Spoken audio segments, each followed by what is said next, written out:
Good morning, good afternoon, good evening, good whatever time it is, wherever you are in the world. Thank you for checking out another episode of the CDO. In case you wonders, that's Chief Data Officer, the CDO Matters Podcast. I'm Malcolm Hawker. I am your host. Today, we're going to talk all about leadership. We're going to talk specifically about something called authentic leadership. I'm really excited to dive more into that, but we're going to be talking all about leadership. And if you've been listening to this podcast for any length of time, if you've ever listened to some of the previous episodes, or even if you've checked out a lot of my content on LinkedIn, you'll know I am passionate about leadership because we in the data and analytics world need more leadership. We need to be better leaders. We need to grow and develop and have a growth mindset and all this fun stuff. That's why I'm so excited today to have Meagan Boson with us today. Meagan is a VP at Oldcastle. She's a top leadership development voice on LinkedIn. She is a host of her own podcast, which is the Passionate Pro podcast. Yes, Meagan? That's right. Yep. Awesome. So when you're finished listening here, go check out the Passionate Pro podcast with Meagan Boson. Thank you, Meagan, for joining us today. Oh, I'm excited to be here, Malcolm. Thanks so much for having me. Awesome. Well, let's dive into it. Let's become better leaders. I don't know anybody that couldn't become a better leader. There are a lot of really good ones I've worked with, but I would argue that leadership is most certainly something you can learn, right? Maybe there are some people who are maybe born maybe a little more outgoing, a little more charismatic, but I think this is something you can most certainly learn. Do you agree? I absolutely agree. It's one of the foundations that was a blocker for me earlier in my career because I thought there was this magic thing that you were born with. And once you had that, then you would be a leader, but not the case at all. Leaders grow. And I would tell you that any leader that we look at now that we're like, man, they're amazing. If you ask them, they would look back in their past and be like, yeah, I was really bad at this when I started. I love it. And it's funny. I learned the same thing, but it took me over 20 years. When I was young in my career, I had this phrase. I don't know why I had this phrase. Maybe it was Jack and the Beanstalk, but I had this phrase that I assumed that like really exceptional and successful leaders had magic beans. Right? Like they had the magic beans and I didn't have the magic beans. Yeah. And then I learned, wait a minute, they don't have it. There's no magic beans. There's none. No. There's no magic beans. So you mentioned, some, things that you learned as you grew in your profession. What are some of the other things from a leadership perspective that you've kind of learned along the way that you want to share with folks today? There's so many things. I think one of probably the thing that I learned that helps me every day and every week, every month, every year become a better leader is that leaders make mistakes. And sometimes they are really big mistakes. But the difference in a leader and someone that's, manager, boss, whatever, is that the leader owns up to that, is accountable to it, and learns from it. So leaders never make the same mistake twice. And that's probably the biggest one is just that vulnerability in leadership. And you can maybe tell a little bit by the title of my podcast. The other one is about passion, which is based in, core values and authenticity and bringing your true whole self to your leadership role so that people know that they can do the same. And there's a lot of things there. But those are probably the two that are the lessons that keep on teaching me as I grow as a leader. So, wow. Okay. There's a lot to unpack in that one small response there.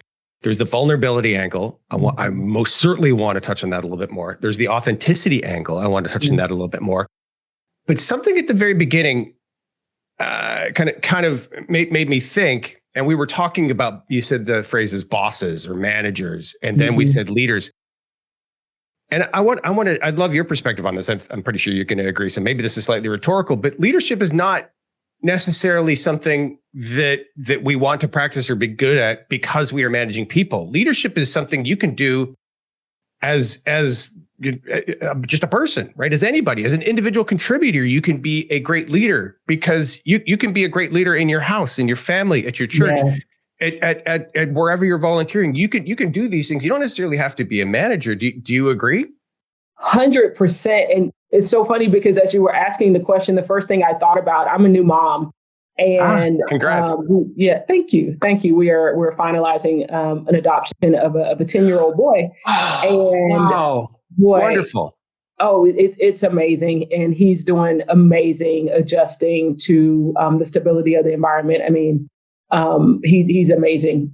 But what I'll say is I was at this point where I thought, hey, I'm a pretty good leader. And man, in walks this 10-year-old that questions every single thing that you say or do, right? Yeah.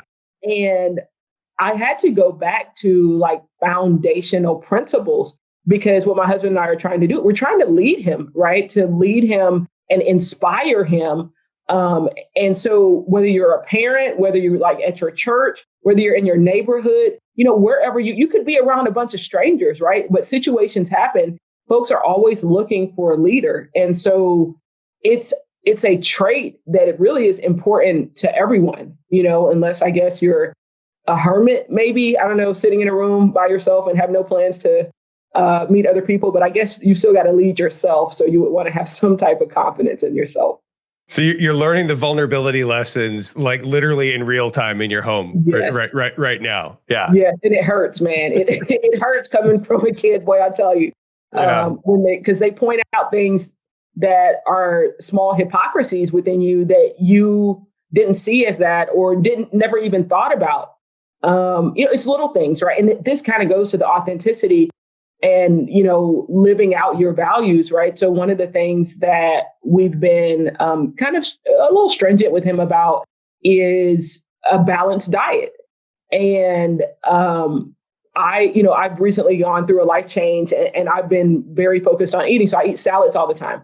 And I actually like them, not because it's some punishment, but I like salad.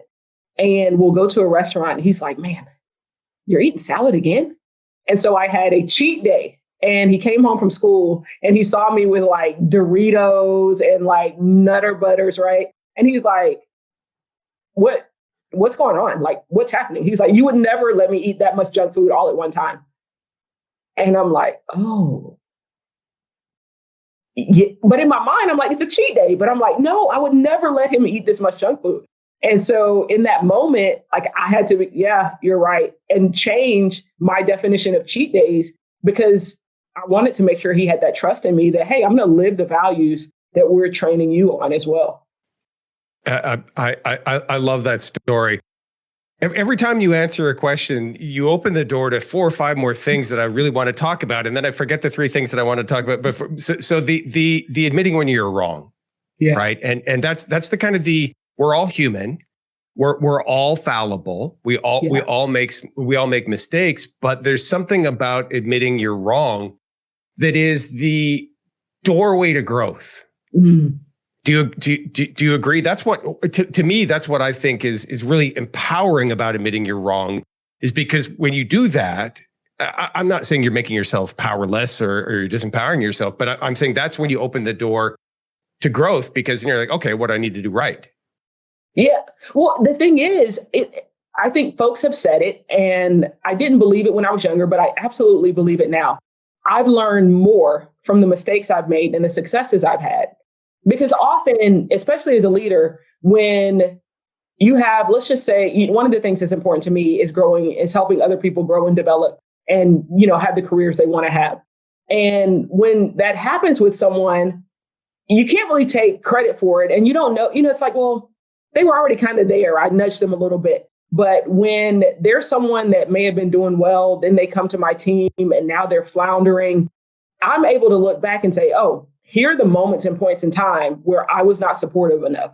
And that's the lesson. So yes, it opens the door to that growth. But I think the reason is because when you have a failure, as long as you have a growth mindset, you recognize, acknowledge that failure, and then okay, there's something, at least one thing, right? But probably multiple options of things that I can do better. When you have a success, you often don't go back and say, oh, here's all the stuff that went well with that, right? But when you don't hit the mark, you're like, wait, let me go back and look at this and figure out what I can learn and how to do it better. It's interesting. Maybe there's something to learn there, right? Maybe we should start doing retrospectives on things when they succeed, right? Instead of only doing retrospectives when things fail, maybe we should be doing them all the time. I love that idea. Something else you just touched on as well, and I'd love your thoughts on this, is you'd mentioned having others succeed and doing things in order so that others can succeed and others can grow. I've seen that as a trait in some of the leaders that I've had the most respect for. What is that? Is that something that differentiates a leader? Is that just something that is near and dear to you? Help me understand that better. I would say it's a tough question, Malcolm. I do think it's something that differentiates a leader, because you have to fundamentally have at least a piece of you that is concerned and cares about the success of others above your own success. And if that's the case, then you're going to take the time to get to know your team. You're going to take the time to understand what's important to them.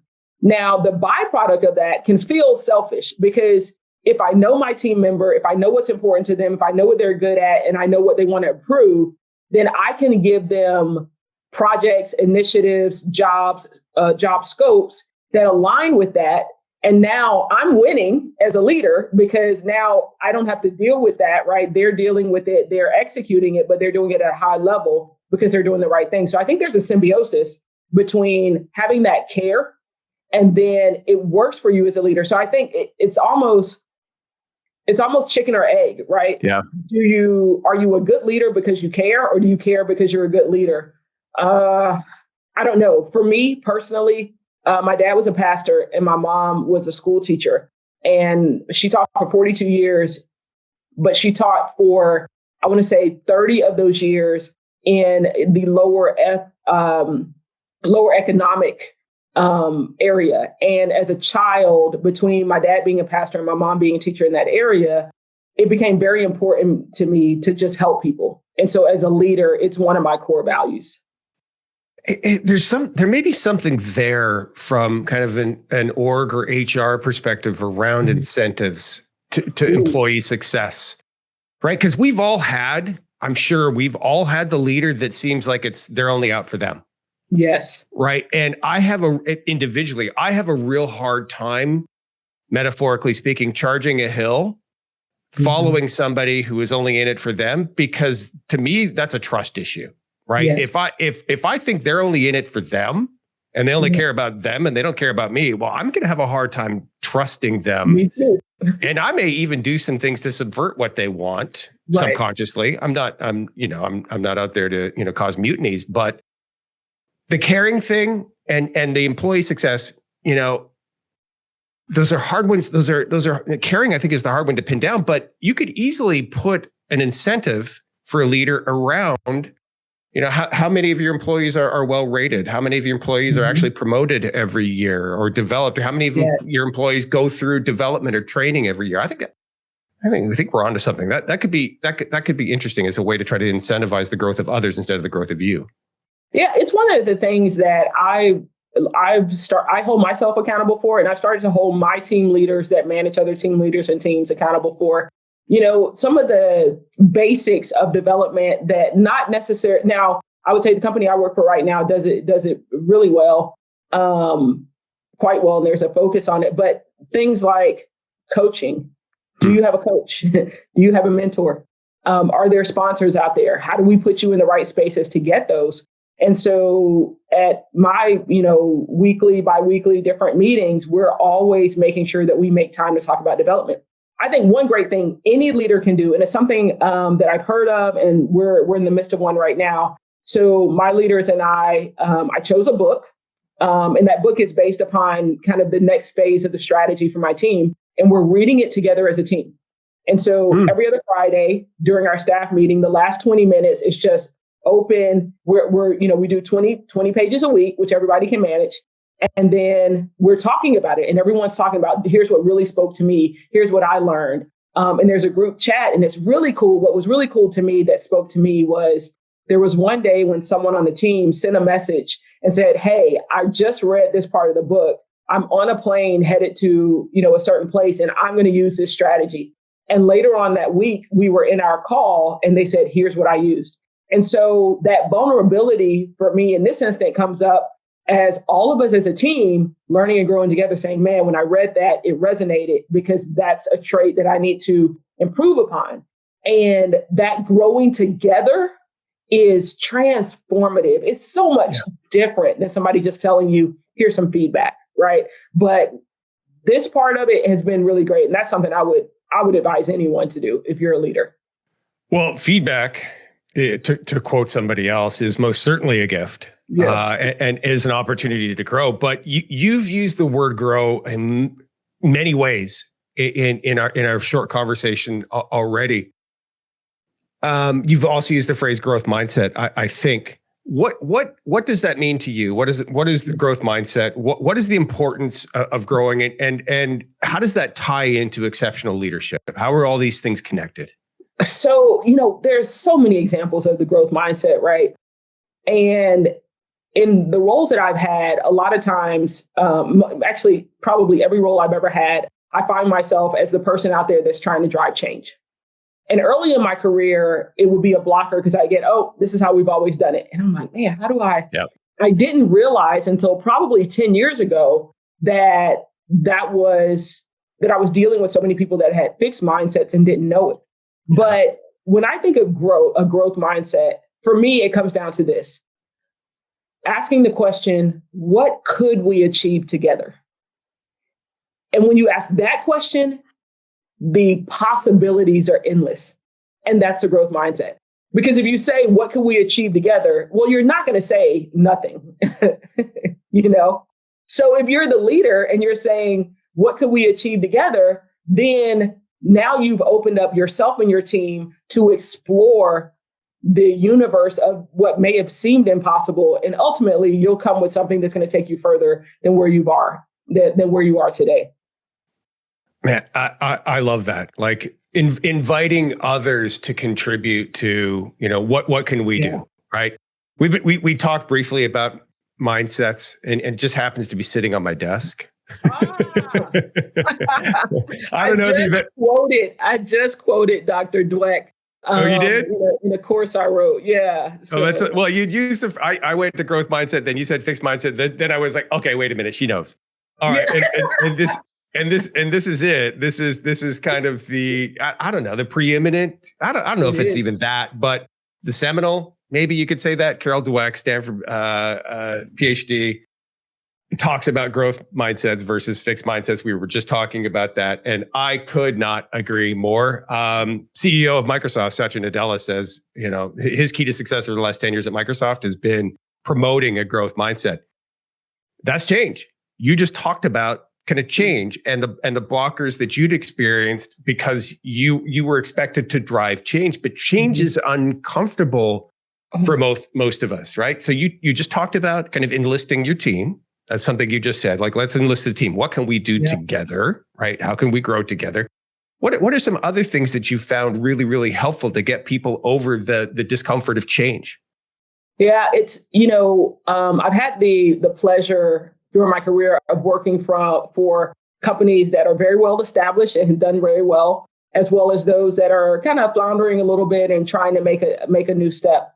And where I have experienced and even led change that has worked the best, there's a couple of things. One of those things is that failure is acknowledged and celebrated in a sense, right?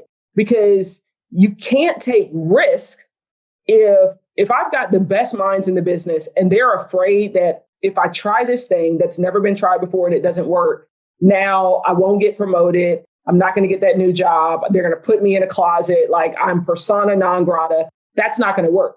But you've got to create a safe space for that. And so that's one thing. Celebrating those risks, acknowledging the failure. And then this is where, like you and I were talking about at the beginning, Malcolm, where, okay, let's get our lessons learned from what do we learn from that failure? How do we build on that? Right. And so learning from those setbacks, because ultimately it will become success. And so, I think we could talk about a lot of things, but I'll keep it to that one, right? Which is you got to encourage people to take risks, fail fast, right? Learn from it, and then let's keep going. I love it. I should have said, I held up a book and I forgot that we're in a podcast and not necessarily just video. So by the way, folks, we were giggling a little while ago because I held up a book. The book is called Mindset by Carol Dweck, Dweck. And she wrote a book, I think about 20 years ago now, that really just kind of set the stage for this idea of growth mindset and the importance of it. And that's exactly what we were just talking about. And Meagan couldn't agree more. Creating an environment where you feel comfortable to take a little bit of risk, and maybe you're going to bruise your elbows or skin your knees a little bit, but that's part of the learning process. And that's really what the growth mindset says is we need to be constantly learning and growing, learning and growing. And the right leader, as you've rightfully pointed out, so important to that. Let's pivot a little bit to something I touched on very early on in our discussion is something we discussed a couple of weeks ago now, when we first met, was this idea of what you call authentic leadership. What is that to you, and why do you see that as important? Authentic leadership, people would say, oh, it's just about being yourself. I think it's more than that, right? Because I can come and be myself, but not show you myself, right? It's about taking your core values and letting those things fuel every decision you make. So when you show up with that unwavering conviction and then allow that to be your inspiration, it inspires others. The way I like to think of it is authenticity is like a fingerprint. It's your unique fingerprint, right? Nobody can duplicate it. Nobody can take it from you. Nobody can fake it. And it's about leading from that place, right? I'm aware of who I am, flaws and all. And I bring those with me. So for me, for example, one of my core values is like passion. Have fun with what you're doing. If you're not having fun, I want to help you find something that's going to be fun for you, right? Work shouldn't be drudgery, right? So one of my core values, if I'm looking around my team and folks consistently look like they're not having a good time, I'm like, hey, let's have a conversation. Because if you're not having fun, you're not bringing your core values, your authentic self to work. The other thing for me, why authenticity is important, right? And it's grounded in your core values is that when you do that, there is just something that happens that fuels inspiration in everybody else around you. People that are not even interested in a thing become interested in a thing. It's like, if you've ever been to a sporting event, even when it's not your team, if there's an amazing play, you're like, oh, that was against us. I should be mad, right? But everybody around you has just created this energy. And that's what authenticity does. You're not just managing people, right? But you're inspiring them through a genuine expression of who you are and the impact that you can bring, and then giving them permission to bring the impact that they have at their disposal. There's some secret sauce there somewhere. And I totally and completely agree with everything you just said. And there's something about being the most true version of yourself, right? Yeah. There's something about that I don't know whether it's hormones or it's energy or aura. I don't care what word you use. It doesn't really matter, but there's something about that. And we've been around these people. We know when we get around these people, and there's something about that because it opens all these other doors, right? I think when people see that you're being authentic, they are more willing to listen. They're more willing to be open to you. They're more willing to empathize with you. Yes. And there's just something there. So when we talked earlier, we went on this thread about like clothing, and you had brought up an example of shoes.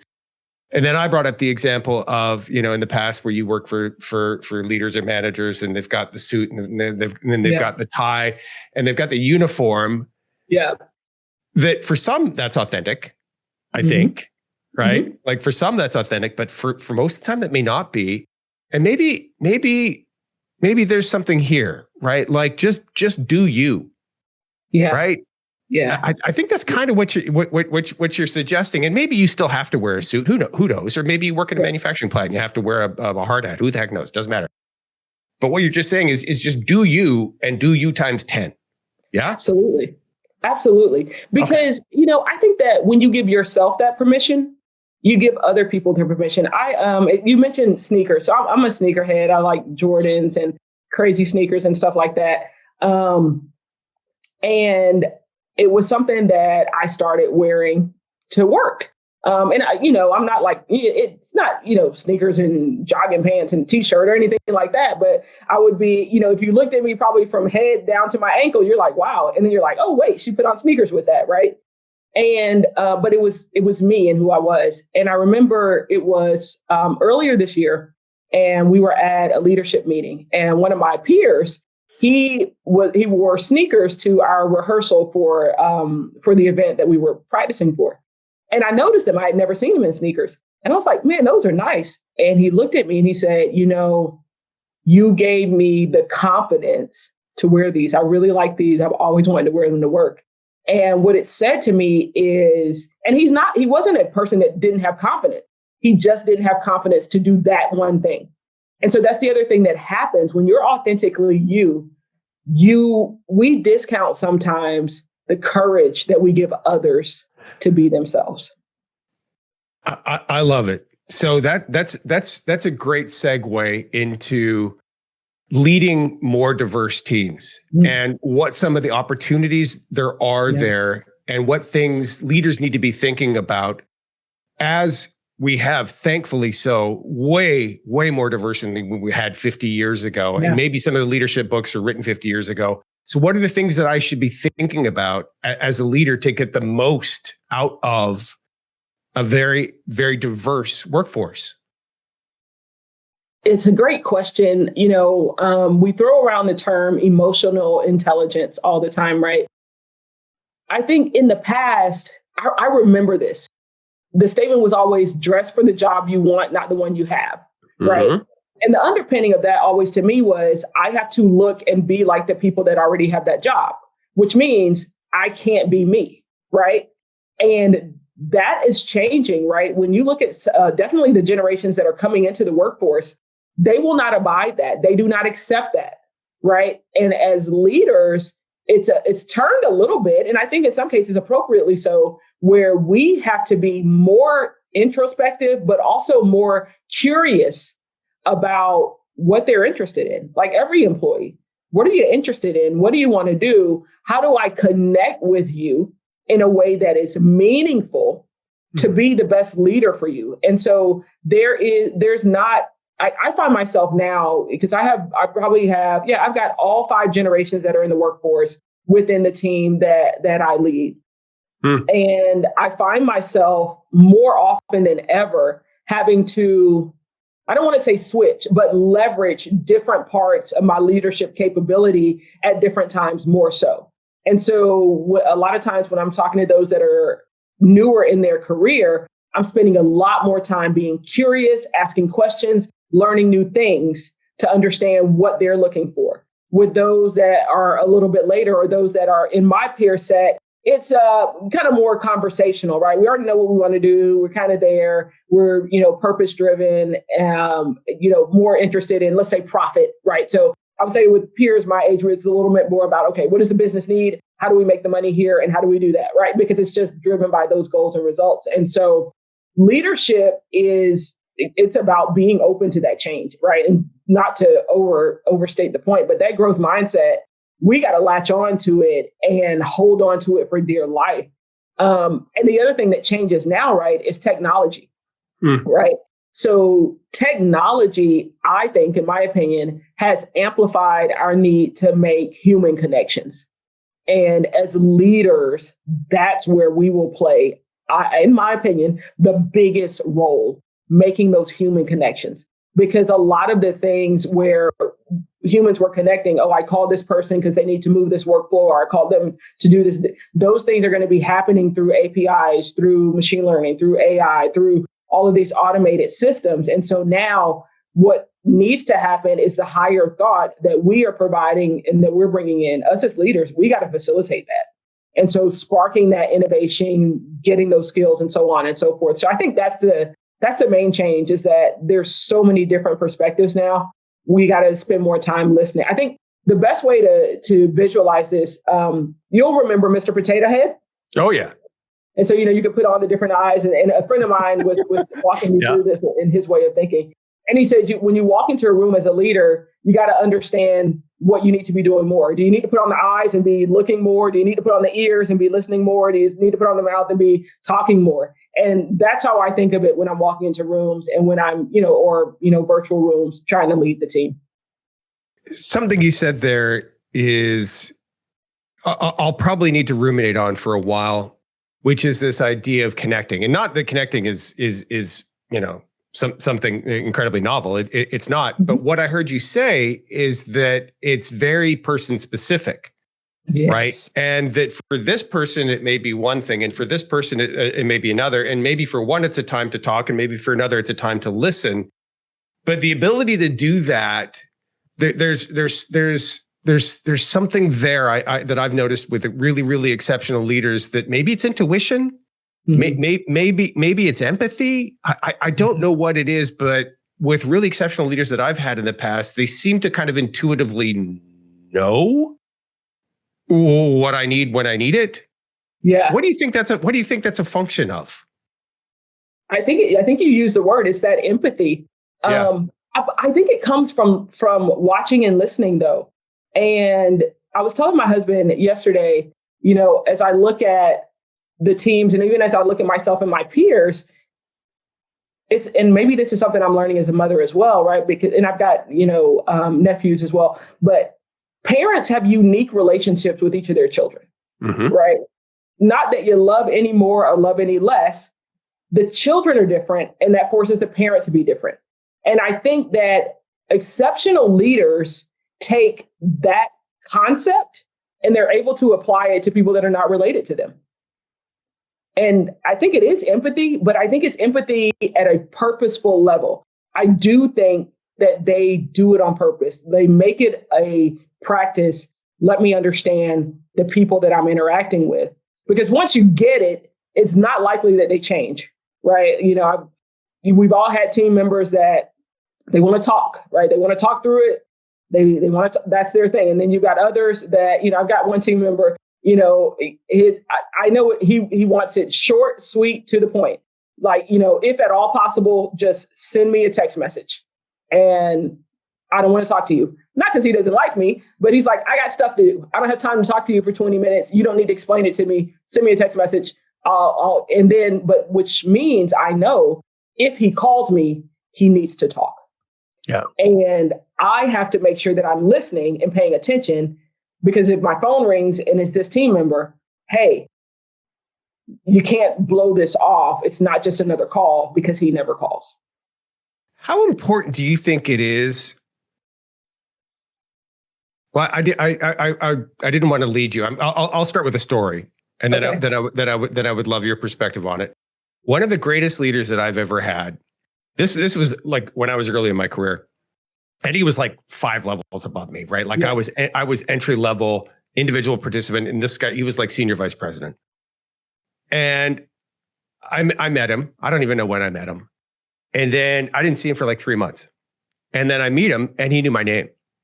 He knew where I worked. He knew who I worked for. He knew what I was working on. I don't know how. But then another 6 months would go by, and he remembered my name. Like that? Yeah. First of all, I don't know how he did it. He's like a savant because he had hundreds of people under him, but he remembered my name. But that speaks to that connection that you were talking about. And, whether it's remembering somebody's dog or remembering somebody's passion or remember somebody's challenge, who knows? What I heard you say is establish that connection, make that connection meaningful. And I guess that was just my story to really kind of hammer it home, which is, if you're a leader, just remember people's names. Yeah. What do you do day in and day out to do stuff like that? So I will tell you, remembering names is really tough for me. It took me longer than I'd like to admit to even remember the names of my husband's brothers and sisters when we were dating. Okay. That's how bad I am at it. Because I had a vested interest in knowing these things, and we'd be driving. I'm like, okay, who's going to be there? All right, is that so I'm bad at that. What I am good at, I realized, is the details of their life that we talk about.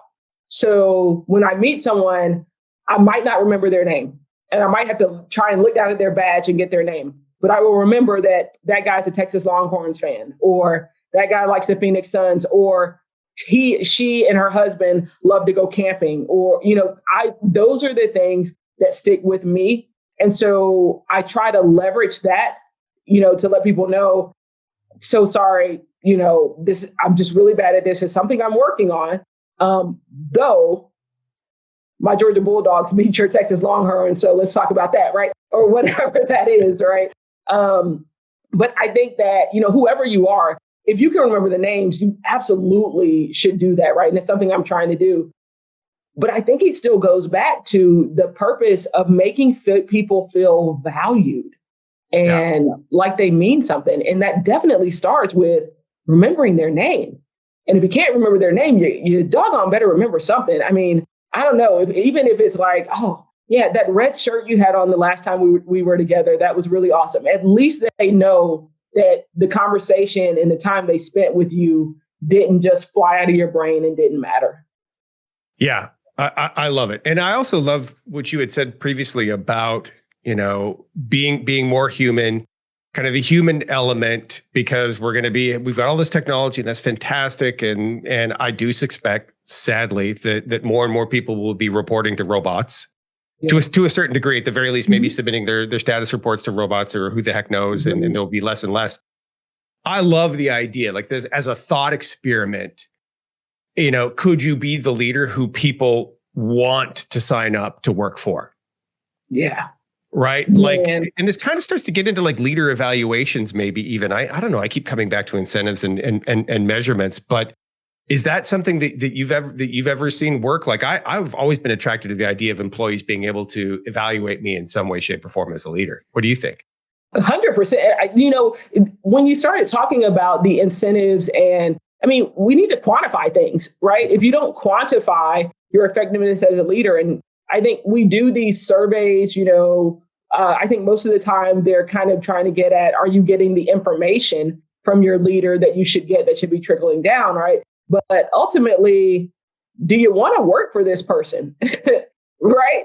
And so, if you look at things, how many people have left your team that were promoted? Okay. Or they took a lateral move. Okay, that's interesting. Let's look at that. They left the organization. That's very interesting. Let's absolutely look at that. And then to your point, it's intriguing, because if you had a choice, would you choose to work for a robot or for this person? Right.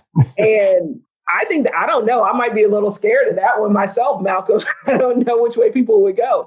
I doubt it. You are clearly aligned to growth, and you're clearly aligned to feedback, and you're clearly aligned to being a better leader. So with that, I think that is a great way to tie off in our conversation today. Meagan, I could go on for hours and hours. Your passion is palpable. I love it. We need more of that. I would invite people, if you want more of this passion and more of this authenticity, check out the Passionate Pro podcast. Meagan, any last words, any last nuggets of wisdom that you would give to our chief data officers to be better leaders? No, the only thing I would say, thank you for sending folks to the Passionate Pro podcast. I would also say you get daily nuggets of leadership, inspiration, and motivation from me on LinkedIn. And if you're over there and you want to sign up for the monthly newsletter that goes a little bit deeper into conversations like this, then I'd love to have you in that group as well. Meagan Boson, thank you so much. Good luck in the formal adoption process. I know there's a lot of papers and a lot of hoops to be jumping through there, but it sounds like you're well on your way, and I am beyond thrilled for you. Thank you for doing that. It's wonderful. Thank you for tuning in today. Thank you for checking out another episode of the CDO Matters podcast, and I will see you again in another episode sometime soon. Thanks all. Bye.